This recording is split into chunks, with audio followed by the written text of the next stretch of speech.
Hello दोस्तों, शीतल speaks channel पर आज मैं आपके लिए लेकर आई हूँ लेखक डेविड एलन की साल 2001 में आई एक बेहद ही खास किताब की हिंदी समरी। इस किताब का नाम है गेटिंग थिंग्स डन। दोस्तों, अक्सर ऐसा होता है कि जब हम कोई फाइल वर्क कर रहे होते हैं तभी हमें याद आता है कि हमने बच्चे की फीस नहीं भरी है या कोई बिल नहीं दिया है या फिर किसी को फोन करना हम भूल गए हैं। ऐसा होते ही हमें स्ट्रेस, एंजाइटी और पैनिक होने लगता है। हम फाइल वर्क पर ध्यान देने की कोशिश करने लगते हैं, लेकिन हमारे दिमाग में बार बार यही सब आने लगता है। इससे हम बहुत घबरा जाते हैं और खुशी से दिन को नहीं बिता पाते। हम नॉर्मल काम को भी स्ट्रेस में कर रहे होते हैं। आज की ये किताब आपको हर चीज बिना भूले टाइम पर करना सिखा देगी, जिससे आपको कभी भी स्ट्रेस नहीं होगा और आप हमेशा सुकून से जिंदगी जी पाएंगे। दोस्तों, अगर आप हमारे चैनल पर नए हैं तो हमारे चैनल को सब्सक्राइब करना ना भूलें, क्योंकि हम हर दिन एक नई किताब की समरी को पोस्ट करते हैं। तो चलिए शुरू करते हैं इस किताब की समरी को सुनना। Take control. सबसे पहले अपनी जिंदगी का कंट्रोल अपने हाथों में लीजिए। बहुत बार हम दूसरों पर निर्भर रहने की आदत में पड़ जाते हैं। हम सोचते हैं कि हमारा दोस्त हमारा काम कर देगा, लेकिन दोस्त आपको जरूरी सलाह आदि दे सकते हैं। हो सकता है वक्त आने पर वे खुद ही अपने काम में बिजी हो जाएं। इसीलिए आज से ही मन बना लें कि अपना हर काम पर्सनली आप खुद ही करेंगे। इससे आप में मोटिवेशन आ जाएगी और आप में चीजों को टालने की आदत भी खत्म हो जाएगी, क्योंकि आपको पता है कि अपने काम को आपको खुद ही करना पड़ेगा। Redefine perfection. कई बार हमें ये नहीं पता होता कि काम को कब फिनिश माना जाए। हम बहुत से कामों को ड्रैग ही करते चले जाते हैं। जैसे किसी को अगर कपड़े धोने हैं तो वो 2 से 3 घंटे कपड़े ही धोता रहता है और सारा दिन उस काम को खींच लेता है। इसीलिए जरूरत और टाइम के हिसाब से आपको ये निश्चित कर लेना चाहिए कि आपको वह काम कितने समय में खत्म करना है। मान लीजिए आपके पास कपड़े धोने के लिए 1 ही घंटा है, तो आप सारे कपड़े एक साथ नहीं धोएंगे। अगर कपड़ों की 80% मैल धुल गई है तो भी बहुत है, अगली बार आप फिर से उसे ठीक से धो पाएंगे। लेकिन कुछ लोग 100% के चक्कर में कपड़ों को धोते ही चले जाते हैं। इससे उनके टाइम का नुकसान होता है, एनर्जी भी खत्म होती है और उनके दिमाग में ये भी बैठ जाता है कि कपड़े धोना बहुत मुश्किल काम है। इसकी वजह से वे दोबारा काम को टालने लग जाते हैं। The 5 phases of effective work. किसी भी काम को अच्छे से करने की ये 5 स्टेजेस होती हैं। आप भी इनका इस्तेमाल कर सकते हैं। पहली स्टेज है कलेक्टिंग। जो भी काम है उसे करने के लिए आपको जिन चीजों की जरूरत है उन्हें एक जगह पर कलेक्ट कर लीजिए। मान लीजिए आपको आधार बनवाने जाना है, तो सबसे पहले आप सारे डॉक्यूमेंट्स कलेक्ट कर लीजिए ताकि आपको उस समय कोई परेशानी महसूस ना हो। उसके बाद स्टेप आता है प्रोसेसिंग का। इसके बाद आप ये सोचिए कि सारा काम कैसे किया जाए। जैसे आप डॉक्यूमेंट्स लेकर आधार केंद्र जाएंगे, किस बस या ऑटो से जाना है, कितने बजे जाना है, कितने बजे आपको बस मिल जाएगी, कितने बजे आप वापस पहुंच सकते हैं, आपको कितने घंटे वहां पर लगेंगे, ये सब आपको सब कुछ विचार करके जाना चाहिए। उसके बाद आता है ऑर्गेनाइजिंग का स्टेप। इसके बाद आप हर डॉक्यूमेंट को ठीक से ऑर्गेनाइज कर लें। अगर फोटो कॉपीज चाहिए तो वो आपके पास पहले से ही होनी चाहिए। फोटोज अलग पॉकेट में रखें, किराए के लिए खुले पैसे रखें। हर चीज को ऑर्गेनाइज करें ताकि आगे जाकर आपको पूरा बैग ना उलटना पड़े। चौथा स्टेप है डूइंग। इस चरण में आप उस काम को करना शुरू करें। 5वां स्टेप है रिव्यूइंग। काम हो जाने पर उसे रिव्यू करें कि ठीक से हुआ है या नहीं, कहीं कोई गलती तो नहीं रह गई। जैसे अपने फॉर्म को ठीक से जांच लें कि ये सही से भरा गया है या नहीं, जहां पर आपके सिग्नेचर होने हैं वहां पर हुए हैं या नहीं। तो इस तरह से आप भी काम कर सकते हैं, चाहे वह स्कूल, कॉलेज, ऑफिस का हो या फिर पर्सनल काम हो। उसके बाद आता है stop storing things in head. कई बार हम चीजों को अपने माइंड में स्टोर करने की कोशिश करते हैं। जैसे अगर आप आज के दिन 10 काम करना चाहते हैं तो कुछ लोग उन्हें सिर्फ अपने दिमाग में रख लेंगे, लेकिन इससे दिक्कत ये है कि वे उनमें से कुछ को भूल जाएंगे और उन्हें पूरा नहीं करेंगे।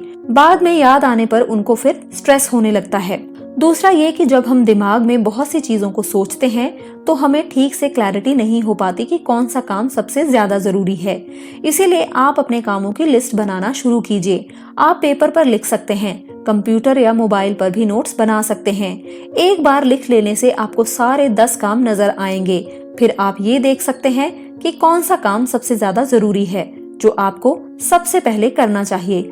आप प्रायोरिटी बेसिस पर कामों को आगे की तरफ बढ़ा सकते हैं। और प्रायोरिटी के बेसिस पर ही आप कामों को क्रम संख्या भी दे सकते हैं। जो सबसे पहले आपको करना है उसे नंबर 1 लिखें और इसी क्रम में बाकी कामों को भी लिखते जाएं। इससे आप किसी भी काम को भूलेंगे नहीं और आप टाइम पर उन्हें पूरा भी कर पाएंगे और इससे आपको कोई स्ट्रेस भी नहीं होगा। उसके बाद आता है projects and task are different. आपको जो काम करने हैं वे अलग अलग कैटेगरीज के हो सकते हैं। कुछ काम हमें डेली बेसिस पर करने होते हैं, जबकि कुछ काम हमें प्रोजेक्ट की तरह करने होते हैं, जिनके लिए हमें दिन का कुछ ही टाइम देना पड़ता है और उनकी एक डेडलाइन भी होती है। इसलिए आप दोनों तरह के कामों को अलग कर लीजिए, उन्हें मिक्स ना करें। बड़े प्रोजेक्ट्स को छोटे छोटे हिस्सों में बांट लीजिए, एक शेड्यूल बना लीजिए और हर दिन उस प्रोजेक्ट का कुछ भाग कंप्लीट करने की कोशिश कीजिए। डेली टास्क के लिए भी टाइम अलॉट कर दीजिए, जैसे हर दिन 9 बजे 15 मिनट के लिए आप मेल्स चेक कर सकते हैं और उनका जवाब भी दे सकते हैं। कुछ लोग जब याद आए तब मेल चेक करते हैं, कई बार वे भूल जाते हैं, इससे जरूरी काम छूट सकते हैं। इसीलिए आपको एक हैबिट बनाकर रोजमर्रा के काम करने चाहिए। आजकल तो मोबाइल में नोट लगाकर अलार्म सेट करना बहुत आसान हो गया है। आप अपने हर काम के लिए एक अलार्म सेट कर सकते हैं और उसके आगे एक नोट भी लिख सकते हैं। जब भी वो अलार्म बजेगा तब आप इजीली उस नोट को पढ़कर अपने दिमाग को रिमाइंड करवा सकते हैं कि इस टाइम आपको कौन सा काम करना होगा और उसके बाद धीरे धीरे आपको बिना अलार्म के काम करने की आदत भी पड़ जाएगी। इसके आगे आता है focus on the next action.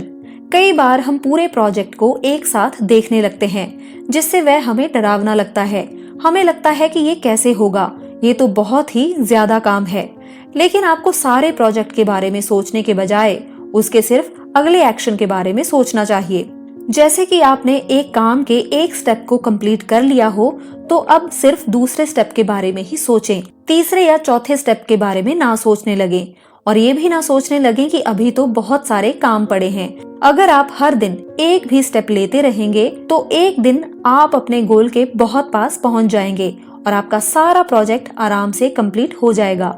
लेकिन कभी भी रुकना नहीं है, हर दिन थोड़ा ही सही, लेकिन कुछ स्टेप्स आपको जरूर लेने चाहिए। इसके आगे आता है द 2 मिनट रूल। कई बार हमारा काम करने का मन नहीं करता है, हमें लगता है कि ये काम तो बहुत बड़ा है, इसके लिए तो बहुत टाइम लगेगा, इसीलिए हमारा उसे करने का मन ही नहीं करता। लेकिन लेखक ने कहा है कि 2 मिनट रूल अप्लाई करें। आप बस ये बोलें कि इस काम को 2 मिनट दे देता हूँ। जब आप उसे 2 मिनट दे देंगे तो ब्रेन को मजा आने लगेगा और 2 मिनट कब 30 मिनट में बदल जाएंगे आपको पता भी नहीं चलेगा। इस तरह से आपके अंदर उस काम को करने की मोटिवेशन आ जाएगी। ऐसे ही स्टूडेंट्स भी कर सकते हैं। अगर आपका पढ़ने का मन ना करे तो आप ये कहें कि 2 मिनट में पढ़ लेता हूँ। जब वे ऐसा करेंगे तो वे 15 मिनट भी पढ़ सकते हैं और उसके बाद उनके ऊपर है कि वे कितने घंटे देना चाहेंगे। आगे आता है लॉन्ग टर्म एक्शंस। अगर आपके पास ऐसे काम हैं जो काफी देर बाद पूरे करने हैं तो उनके लिए एक अलग से लिस्ट बना लें या हो सके तो प्लानर में मंथ वाइज लिख लें कि इस महीने ये वाला काम करना है और अगले महीने दूसरा वाला। अगर एक काम के बहुत से चरण या स्टेजेस हों तो आप उन्हें डिवाइड कर लें। जैसे कि एक प्रोजेक्ट हम इस साल 50% पूरा कर सकते हैं और अगले साल बाकी का 50%। ऐसे ही स्टूडेंट्स अपने सिलेबस को भी डिवाइड कर सकते हैं। वे तय कर सकते हैं कि जनवरी में 4 चैप्टर्स पढ़ेंगे, फेब में 3 और अंत तक प्लानिंग कर सकते हैं। इससे उन्हें स्टडी कभी भी बोझिल नहीं लगेगी। उन्हें पढ़ने के साथ साथ खेल कूद के लिए भी टाइम प्लान करना चाहिए। इसके बाद आता है बकेट लिस्ट। अपने काम की एफिशिएंसी बढ़ाने के लिए लेखक ने बकेट लिस्ट बनाने की टेक्निक दी है। इससे आपके काम मिक्स नहीं होंगे और आप हर काम टाइम से कर पाएंगे। इससे आपको कोई स्ट्रेस भी नहीं होगा। आपको 6 तरह की बकेट लिस्ट बनानी होगी। पहली है एक्टिव टास्क। इस लिस्ट में वे काम होंगे जो आपको इसी हफ्ते में करने हैं। दूसरी बकेट लिस्ट है एक्टिव प्रोजेक्ट्स की। इस लिस्ट में वे प्रोजेक्ट्स होंगे जो चल रहे हैं और जो आपको इस महीने करके देने हैं। तीसरी है कैलेंडर। इस लिस्ट में आप उन मीटिंग्स की लिस्ट बना सकते हैं जो आपको इस महीने दूसरे लोगों से करनी है। चौथी है सम डे लिस्ट। इस लिस्ट में उन आइडियाज की लिस्ट बनाइए जो आपको एक दिन करने हैं लेकिन अभी बहुत जरूरी नहीं है। पांचवी है रेफरेंस फाइल्स। इस बकेट में आप उन फाइल्स को रखें जिनकी जरूरत आपको कभी भी पड़ सकती है। छठी है अ कैप्चर डिवाइस। अगर आपके दिमाग में अचानक से आइडियाज आते हैं तो इस लिस्ट में उन्हें नोट करते रहें, नहीं तो बाद में आप उन्हें भूल जाएंगे। इसके बाद आता है वीकली रिव्यू। हर हफ्ते आप एक ऐसा दिन और टाइम रखें जिस दिन आपको अपनी सारी बकेट लिस्ट को रिव्यू करना है। उस टाइम कोई भी डिस्ट्रैक्शन ना होने दें, ना कोई पार्टी प्लान करें, ना किसी के साथ कोई मीटिंग्स। उस टाइम आप कोई भी डिस्ट्रैक्शन ना होने दें। उस दिन आप देखें कि आपने कौन से काम टाइम से कर लिए हैं और कौन से रह गए हैं। अगर रह गए हैं तो ऐसा क्यों हुआ और आप फ्यूचर में कौन सी मिस्टेक्स नहीं करेंगे। ऐसे ही देखें कि क्या आपने सारी मीटिंग्स अटेंड की या फिर नहीं। इस तरह आप हर दिन अपनी कमियों को सुधारते भी जाइए और एक दिन आपकी प्रोडक्टिविटी 10 गुना बढ़ जाएगी। इसके बाद आता है क्रिएट अ वर्क प्लेस। कोई भी काम करना हो, एक अच्छा वर्क प्लेस होना बेहद जरूरी है। जैसे अगर आप राइटिंग का काम करते हैं तो एक सुकून वाला कमरा होना चाहिए। ऐसे ही पेंटिंग्स, डिजाइनिंग, फ्रीलांसिंग आदि के लिए उचित जगह ढूंढें और उसे अपने ऑफिस की तरह ट्रीट करें। ऐसा ना हो कि वहाँ भी आप घर की तरह ही लेट जाएं। इससे आपके दिमाग को मोटिवेशन नहीं मिलेगी और काम जल्दी नहीं हो पाएगा। इसके बाद आता है पावर ऑफ हैबिट्स। आपको इस किताब में दी गई टेक्निक्स को लागू करने के लिए हैबिट्स बनानी पड़ेंगी और हैबिट्स एक दिन में नहीं बनती हैं और ना ही छूटती हैं। शुरू में आपको हैबिट्स बनाने में टाइम लगेगा। जैसे पेपर पर लिखने की आदत ही बहुत से लोग नहीं डाल पाते, लेकिन इसमें डरने की जरूरत भी नहीं है। आप आराम से सीखें और एक समय में एक ही काम करने की आदत डालें। अक्सर माना जाता है कि आदत डालने के लिए आपको वह काम लगातार 21 दिन तक करना चाहिए। आप भी 21 दिन तक डेली कामों की लिस्ट बनाना शुरू कीजिए। आप फोन पर भी ये कर सकते हैं या एक डायरी लगा लें। आपको परफेक्ट होने की जरूरत नहीं है। शुरू में जितना आप कर सकते हो करें, धीरे धीरे सुधार होता चला जाएगा। इसके बाद आता है ऑलवेज प्लान। कोई भी काम कैसे निपटाना है इसके लिए स्टेप्स लें। सबसे पहले ब्रेन में एक रफ प्लान बना लें, फिर उसे पेपर पर भी लिख लें। उसके बाद ब्रेनस्टॉर्मिंग करें। जो स्टेप्स ठीक नहीं है उन्हें हटा दें, बल्कि नए तरीके ढूंढें जिससे काम आसानी से हो जाएं। इसके बाद तुरंत एक्शन लें। कुछ लोग सोचते ही रह जाते हैं, इसीलिए सोचने का टाइम और एक्शन का टाइम भी बैलेंस कर लें। इस तरह आपके सारे काम होते चले जाएंगे। साथ ही हर दिन आप उन कामों को पूरा होते हुए इमेजिन भी करें। फेलियर से ना डरें, बस जो आप कंट्रोल कर सकते हैं उसे करें। इससे धीरे धीरे फेलियर भी सक्सेस में बदल जाएगा। इसके बाद आता है प्रायोरिटाइज योर टास्क। कई बार हमारे पास बहुत से काम होते हैं, लाइफ में तरह तरह के गोल्स होते हैं, लेकिन हमें समझ नहीं आता कि उन्हें कैसे एक साथ हासिल करें। इसलिए सबसे पहले उन सब की प्रायोरिटी डिसाइड कर लें। जैसे कोई स्टूडेंट अगर कॉलेज में साइंस पढ़ रहा हो लेकिन उसके मन में बिजनेस करने का आइडिया हो तो पहली प्रायोरिटी स्टडीज को देनी चाहिए। अगर वह उसी समय बिजनेस शुरू कर देगा तो ग्रेजुएशन की डिग्री भी नहीं कर पाएगा और हो सकता है कि बिजनेस पर भी वो ठीक से ध्यान ना दे पाए। ऐसे में ना तो अच्छे से स्टडी हो पाएगी ना ही बिजनेस।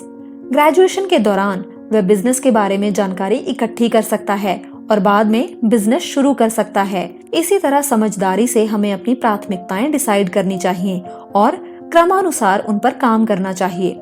दोस्तों, हमारी आज की बुक समरी यहीं पर कंप्लीट होती है। हम आशा करते हैं कि आपको हमारी बुक समरी जरूर पसंद आई होगी। अगर आपको ये वीडियो पसंद आई हो तो कृपया इस वीडियो को लाइक करके अपने दोस्तों में भी जरूर शेयर करें। हर दिन एक नई किताब की समरी सुनने के लिए हमारे चैनल को सब्सक्राइब करना ना भूलिएगा। तो दोस्तों, सुनते रहिए, सीखते रहिए। धन्यवाद दोस्तों।